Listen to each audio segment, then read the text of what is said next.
साईं का नाम है श्रद्धा का। साईं का नाम है सबूरी का। यही वजह है कि जो भी सच्चे मन से साईं के दरबार में अपना सर झुकाता है, बाबा की कृपा उस पर जरूर होती है। साईं का जैसा सादगी भरा स्वरूप है, उनकी पूजा भी उतनी ही आसान है। नमस्कार प्रिय भक्तों, कैसे हैं आप सब? स्वागत है आपका मेरे चैनल अनंत आशीर्वाद में। साईं बाबा के पवित्र ग्रंथ साईं चरित्र का दूसरा अध्याय मैं आज आपके लिए लेकर आई हूँ। अध्याय प्रारंभ करने से पहले चैनल को सब्सक्राइब करें, लाइक करें, शेयर करें, सेव करें और कमेंट बॉक्स में अपने विचार तथा अपने मन की बात लिखकर साईं बाबा का आशीर्वाद प्राप्त करें। आप सबसे अनुरोध है कि वीडियो को अंत तक देखें। तो चलिए बाबा का नाम लेकर शुरू करते हैं। ग्रंथ लेखन का ध्येय कार्यारंभ में असमर्थता और साहस, गर्मागर्म बहस, अर्थपूर्ण उपाधि, हेमाड पंथ, गुरु की आवश्यकता।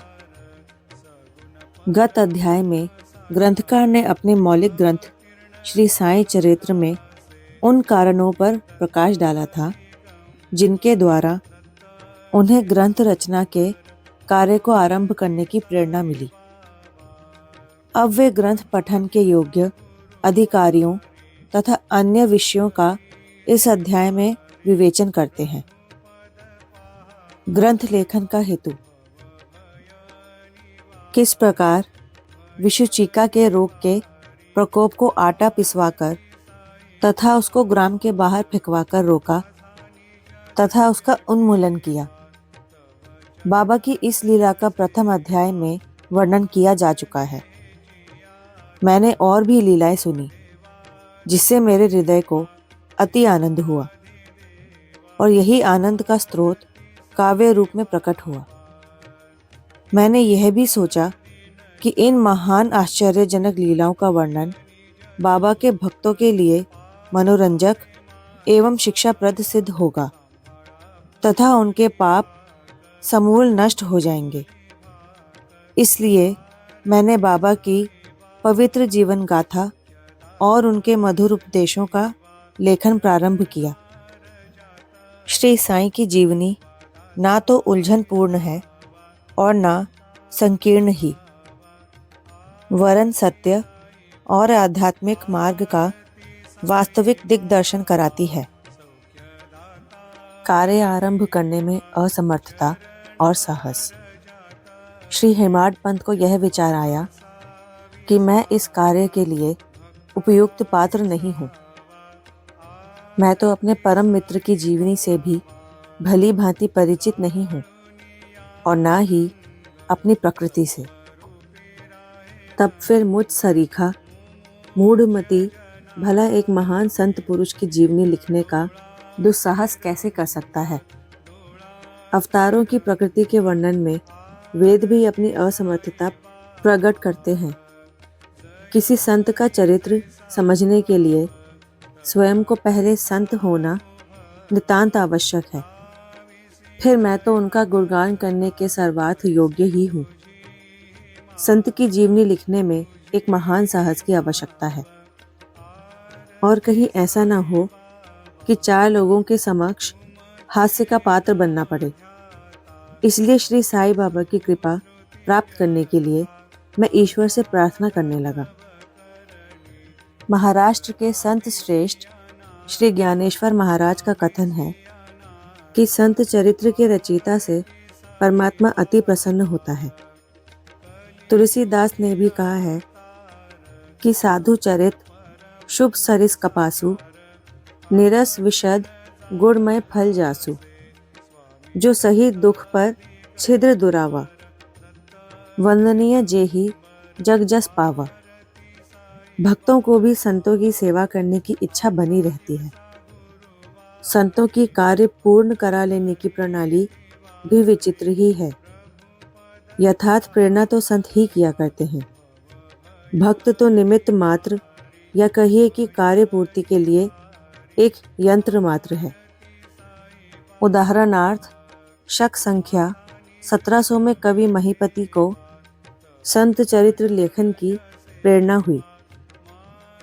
ईश्वर ने संतों में अंतः प्रेरणा पैदा की और कार्य पूर्ण हो गया। इसी प्रकार शक संख्या 1800 में श्री दास गणु की सेवा स्वीकार हुई।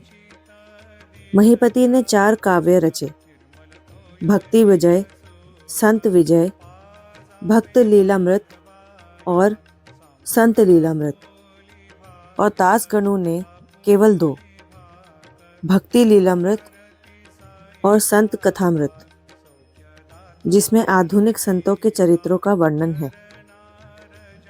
भक्त लीलामृत के अध्याय 31, 32 और 33 तथा संत कथामृत के 57वें अध्याय में श्री साईं बाबा की मधुर जीवनी तथा अमूल्य उपदेशों का वर्णन सुंदर एवं रोचक ढंग से किया गया है। इनका उद्धरण श्री साईं लीला पत्रिका के अंक 11, 12 और 17 में दिया गया है। पाठकों से इनके पठन का अनुरोध है। इसी प्रकार श्री साईं बाबा की अद्भुत लीलाओं का वर्णन एक बहुत सुंदर सी पुस्तिका श्री साईनाथ भजन माला में किया गया है।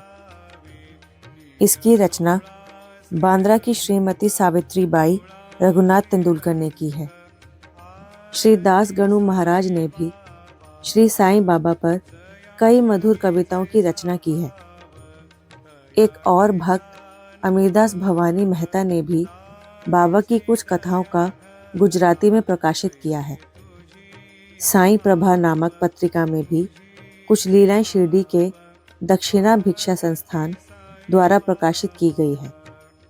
अब प्रश्न यह उठता है कि जब श्री साईनाथ महाराज के जीवन पर प्रकाश डालने वाला इतना साहित्य उपलब्ध है, फिर और एक ग्रंथ साईं सच्चरित्र रचने की आवश्यकता ही कहाँ पैदा होती है? इसका उत्तर केवल यही है कि श्री साईं बाबा की जीवनी सागर के सदृश अगाध, विस्तृत और अथाह है। यदि उसमें गहरे गोते लगाए जाएं, तो ज्ञान एवं भक्ति रूपी अमूल्य रत्नों की सहज ही प्राप्ति हो सकती है, जिससे मुमुक्षुओं को भी लाभ होगा। श्री साईं बाबा की जीवनी, उनके दृष्टांत एवं उपदेश महान आश्चर्य से परिपूर्ण है। दुख और दुर्भाग्यग्रस्त मानवों को इनसे शांति और सुख प्राप्त होगा तथा लोक व परलोक में श्रेयस की प्राप्ति होगी। यदि श्री साईं बाबा के उपदेशों का, जो कि वैदिक शिक्षा के समान ही मनोरंजक और शिक्षाप्रद हैं, ध्यानपूर्वक श्रवण एवं मनन किया जाए, तो भक्तों को अपने मनोवांछित फल की प्राप्ति हो जाएगी, अर्थात ब्रह्म से अभिन्नता, अष्टांग योग की सिद्धि और समाधि आनंद आदि की प्राप्ति सरलता से हो जाएगी। यह सोचकर ही मैंने चरित्र की कथाओं को संकलित करना प्रारंभ कर दिया। साथ ही यह विचार भी आया कि मेरे लिए सबसे उत्तम साधना भी केवल यही है। जो भोले भाले प्राणी श्री साईं बाबा के दर्शनों से अपने नेत्र सफल करने के सौभाग्य से वंचित रहे हैं, उन्हें यह चरित्र अति आनंददायक प्रतीत होगा। अतः मैंने भी अपना अहंकार उनके श्री चरणों पर न्यौछावर कर दिया। मैंने सोचा कि अब मेरा पथ अति सुगम हो गया है और बाबा मुझे इहलोक में परलोक में सुखी बना देंगे। मैं स्वयं बाबा की आज्ञा प्राप्त करने का साहस नहीं कर सकता था। अतः मैंने भी श्री माधवराव उपनाम शामा से, जो कि बाबा के अंतरंग भक्तों में से थे, इस हेतु प्रार्थना की। उन्होंने इस कार्य के निमित्त श्री साईं बाबा से विनम्र शब्दों में इस प्रकार प्रार्थना की। ये अन्ना साहेब आपकी जीवनी लिखने के लिए अति उत्सुक हैं। परंतु आप कृपया ऐसा ना कहना कि मैं तो एक फकीर हूँ तथा मेरी जीवनी लिखने की आवश्यकता ही क्या है। आपकी केवल कृपा और अनुमति से ही ये लिख सकेंगे, अथवा आपके श्री चरणों का पुण्य प्राप्त ही इस कार्य को सफल बना देगा। आपकी अनुमति तथा आशीर्वाद के अभाव में कोई भी कार्य यशस्वी नहीं हो सकता। यह प्रार्थना सुनकर बाबा को दया आ गई। उन्होंने आश्वासन और उदी देकर अपना वरद हस्त मेरे मस्तक पर रखा और कहने लगे कि इन्हें जीवनी और दृष्टांतों को एकत्रित कर लिपिबद्ध करने दो। मैं इनकी सहायता करूंगा। मैं स्वयं ही अपनी जीवनी लिखकर भक्तों की इच्छा पूर्ण करूंगा, परंतु इनको अपना अहम त्याग कर मेरी शरण में आना चाहिए। जो अपने जीवन में इस प्रकार आचरण करते हैं उसकी मैं अत्यधिक सहायता करता हूँ।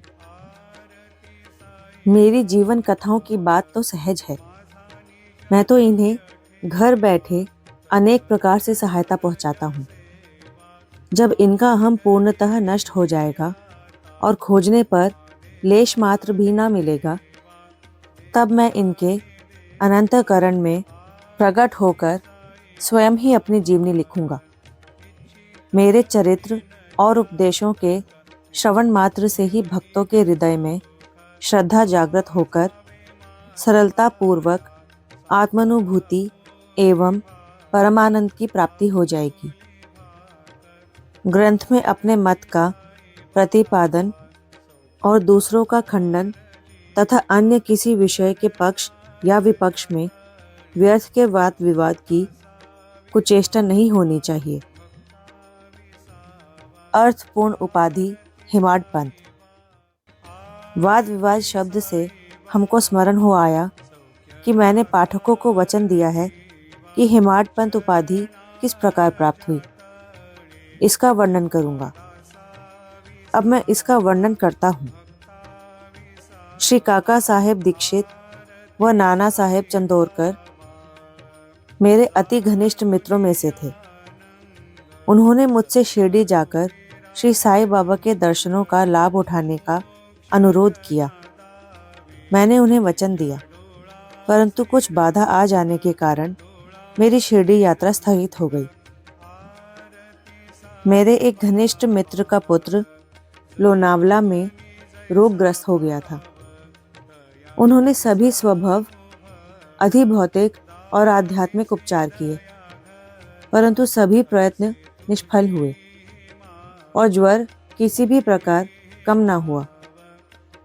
यह घटना देखकर मुझे विचार आया कि जब गुरु एक बालक के प्राणों की भी रक्षा करने में असमर्थ है, तब उनकी उपयोगिता ही क्या है। और जब उनमें कोई सामर्थ्य ही नहीं है, तब फिर शिरडी जाने से क्या प्रयोजन। ऐसा सोचकर मैंने यात्रा स्थगित कर दी, परंतु जो होना है वह तो होकर ही रहेगा, और वह इस प्रकार हुआ।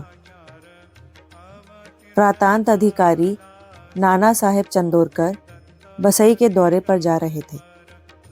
वे ठाणा से दादर पहुंचे तथा बसई जाने वाली गाड़ी की प्रतीक्षा कर रहे थे। उसी समय बांद्रा लोकल आ पहुंची, जिसमें बैठकर वे बांद्रा पहुंचे तथा शिरडी यात्रा स्थगित करने के लिए मुझे आड़े हाथों लिया। नाना साहेब का तर्क मुझे उचित तथा सुखदायी प्रतीत हुआ और इसके फलस्वरूप मैंने उसी रात्रि शिरडी जाने का निश्चय किया और सामान बांधकर शिरडी को प्रस्थान कर दिया। मैंने सीधे दादर जाकर वहां से मनमाड की गाड़ी पकड़ने का कार्यक्रम बनाया। इस निश्चय के अनुसार मैंने दादर जाने वाली गाड़ी के डिब्बे में प्रवेश किया। गाड़ी छूटने ही वाली थी कि इतने में एक यवन मेरे डब्बे में आया और मेरा सामान देखकर मुझसे मेरा गंतव्य स्थान पूछने लगा। मैंने अपना कार्यक्रम उसे बतला दिया। उसने मुझसे कहा कि मनमाड की गाड़ी दादर पर खड़ी नहीं होती, इसलिए सीधे बोरी बंदर से होकर जाओ। यदि यह एक साधारण सी घटना घटित न हुई होती तो मैं अपने कार्यक्रम के अनुसार दूसरे दिन शिरडी ना पहुंच सकने के कारण अनेक प्रकार की शंका कुशंकाओं से घिर जाता, परंतु ऐसा घटना न था। भाग्य ने साथ दिया और दूसरे दिन 9-10 बजे के पूर्व ही मैं शिरडी पहुंच गया। यह सन 1910 की बात है, जब प्रवासी भक्तों के ठहरने के लिए साठेवाड़ा ही एकमात्र स्थान था। तांगे से उतरने पर मैं साईं बाबा के दर्शन के लिए बड़ा लालायित था।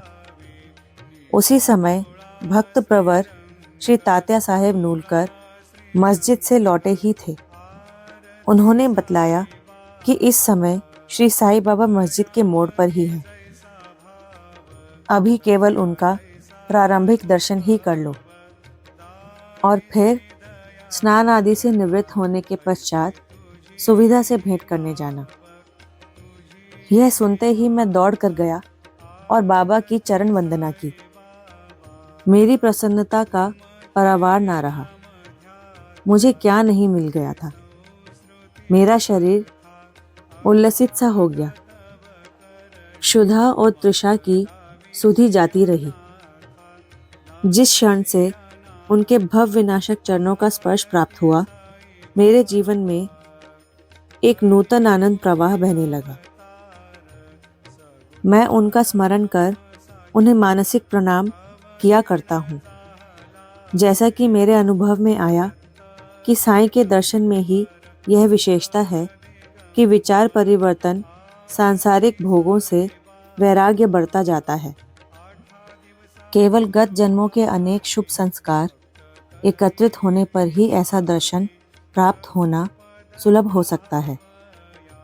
पाठकों, मैं आपसे शपथ पूर्वक कहता हूँ कि यदि आप श्री साईं बाबा को एक दृष्टि भर देख लेंगे तो आपको संपूर्ण विश्व ही साईमय दिखलाई पड़ेगा। गर्मा गर्म बहस। शिरडी पहुंचने के प्रथम दिन ही बाला साहेब तथा मेरे बीच गुरु की आवश्यकता पर वाद विवाद छिड़ गया। मेरा मत था कि स्वतंत्रता त्याग कर पराधीन क्यों होना, तथा जब कर्म करना पड़ता है तब गुरु की आवश्यकता ही कहाँ रही। प्रत्येक को पूर्ण प्रयत्न कर स्वयं को आगे बढ़ाना चाहिए। गुरु शिष्य के लिए करता ही क्या है, वह तो सुख से निद्रा का आनंद लेता है। इस प्रकार मैंने स्वतंत्रता का पक्ष लिया और बाला साहब ने प्रारब्ध का। उन्होंने कहा कि जो विधि लिखित है वह घटित होकर रहेगा। इसमें उच्च कोटि के महापुरुष भी असफल हो गए हैं। कहावत है, मेरे मन कछु और है, विधाता के कछु और। फिर परामर्श युक्त शब्दों में बोले, भाई साहब, यह निरी विद्वता छोड़ दो। यह अहंकार तुम्हारी कुछ भी सहायता ना कर सकेगा। इस प्रकार दोनों पक्षों के खंडन मंडन में लगभग 1 घंटा व्यतीत हो गया और सदैव की भांति कोई निष्कर्ष ना निकल सका। इसलिए तंग और विवश होकर विवाद स्थगित करना पड़ा। इसका परिणाम यह हुआ कि मेरी मानसिक शांति भंग हो गई तथा मुझे अनुभव हुआ कि जब तक घोर दैहिक बुद्धि और अहंकार न हो तब तक विवाद संभव नहीं। वस्तुतः यह अहंकार ही विवाद की जड़ है। जब अन्य लोगों के साथ मैं मस्जिद गया तब बाबा ने काका साहेब को संबोधित कर प्रश्न किया कि साठेवाड़ा में क्या चल रहा था, किस विषय में विवाद था। फिर मेरी ओर दृष्टिपात कर बोले कि इस हेमाड पंत ने क्या कहा। यह शब्द सुनकर मुझे अधिक अचंभा हुआ। साठेवाड़ा और मस्जिद में पर्याप्त अंतर था। सर्वज्ञ या अंतर्यामी हुए बिना बाबा को विवाद का ज्ञान कैसे हो सकता है। मैं सोचने लगा कि बाबा हेमाड पंथ के नाम से मुझे क्यों संबोधित करते हैं। यह शब्द तो हेमाद्री पंथ का अपभ्रंश है। हेमाद्री पंथ देवगिरी के यादव राजवंशी महाराजा महादेव और रामदेव के विख्यात मंत्री थे। वे उच्च कोटि के विद्वान, उत्तम प्रकृति और चतुर्वर्ग चिंतामणि और राज प्रशस्ति जैसे उत्तम काव्यों के रचयिता थे। उन्होंने ही हिसाब किताब रखने की नवीन प्रणाली का आविष्कार किया था और बही खाते की पद्धति को जन्म दिया था और कहा, मैं इसके विपरीत एक अज्ञानी, मूर्ख और मंदमती हूँ। अतः मेरी समझ में यह न आ सका कि मुझे इस विशेष उपाधि से विभूषित करने का क्या तात्पर्य है। गहन विचार करने पर मैं इस निष्कर्ष पर पहुंचा कि कहीं मेरे अहंकार को चूर्ण करने के लिए ही तो बाबा ने इस अस्त्र का प्रयोग नहीं किया है, ताकि मैं भविष्य में सदैव के लिए निर्भिमानी एवं विनम्र हो जाऊं। अथवा कहीं यह मेरे वाक चातुर्य के उपलक्ष्य में मेरी प्रशंसा तो नहीं है। भविष्य पर दृष्टिपात करने से प्रतीत होता है कि बाबा के द्वारा हेमाड पंथ की उपाधि से विभूषित करना कितना अर्थपूर्ण और भविष्य गोचर था। सर्वविदित है कि कालांतर में दाभोलकर ने श्री साईं बाबा संस्थान का प्रबंधन कितने सुचारू एवं विद्वत्तापूर्ण ढंग से किया था। हिसाब किताब आदि कितने उत्तम प्रकार से रखे तथा साथ ही साथ महाकाव्य साईं सच चरित्र की रचना भी की। इस ग्रंथ में महत्वपूर्ण और आध्यात्मिक विषयों जैसे ज्ञान, भक्ति, वैराग्य, शरणागति, आत्मनिवेदन आदि का समावेश है। गुरु की आवश्यकता। इस विषय में बाबा ने क्या उद्गार प्रकट किए, इस पर हेमाड पंथ द्वारा लिखित कोई लेख या स्मृति पत्र प्राप्त नहीं है, परंतु काका साहेब दीक्षित ने इस विषय पर उनके लेख प्रकाशित किए हैं। बाबा से भेंट करने के दूसरे दिन हेमाड पंथ और काका साहेब ने मस्जिद में जाकर घर लौटने की अनुमति मांगी। तब बाबा ने स्वीकृति दे दी। किसी ने प्रश्न किया, बाबा कहाँ जाएं? उत्तर मिला, ऊपर जाओ। प्रश्न, मार्ग कैसा है? बाबा, अनेक पंथ हैं, यहाँ से भी एक मार्ग है, परंतु यह मार्ग दुर्गम है तथा सिंह और भेड़िए भी मिलते हैं। काका साहेब, यदि पथ प्रदर्शक भी साथ हो तो? बाबा, तब कोई कष्ट ना होगा। पथ प्रदर्शक तुम्हारी सिंह, भेड़िए और खंदकों से रक्षा कर तुम्हें सीधे निर्दिष्ट स्थान पर पहुंचा देंगे, परंतु उसके अभाव में जंगल में मार्ग भूलने या गड्ढे में गिर जाने की संभावना है। दाभोलकर भी उपयुक्त प्रसंग के अवसर पर वहां उपस्थित थे। उन्होंने सोचा कि जो कुछ बाबा कह रहे हैं वह गुरु की आवश्यकता क्यों है। इस प्रश्न का उत्तर है,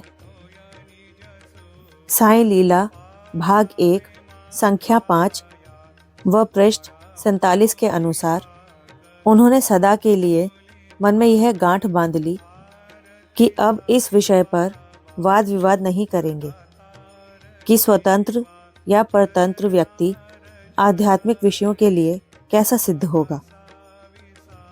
प्रत्युक्त इसके विपरीत यथार्थ में परमार्थ लाभ केवल गुरु के उपदेश पालन में ही निहित है।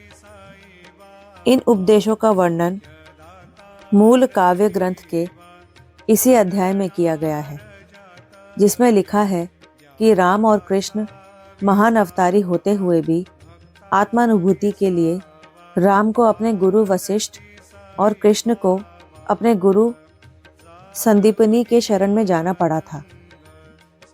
इस मार्ग में उन्नति प्राप्त करने के लिए केवल श्रद्धा और धैर्य यही दो गुण सहायक हैं। श्री सद्गुरु साई नाथार्पण मस्तु। शुभम भवतु। ओम साई राम।